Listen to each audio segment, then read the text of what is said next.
2 number ওয়াসিহরু, জাদু করা। এক মহামারী দেখা দিছে এখন।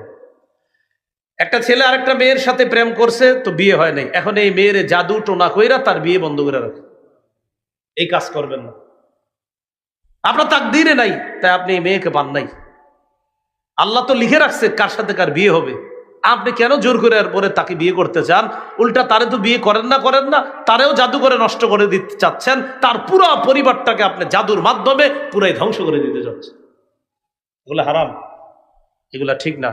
যে ঘরে এই সমস্যা আছে, নিয়মিত সূরা বাকারা পড়বেন, নিয়মিত সূরা বাকারা পড়বেন, যদি একটু বড় সূরাটা।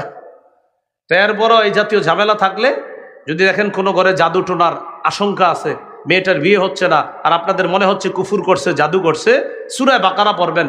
রাসূলুল্লাহ সাল্লাল্লাহু আলাইহি সাল্লাম বলেছেন, লা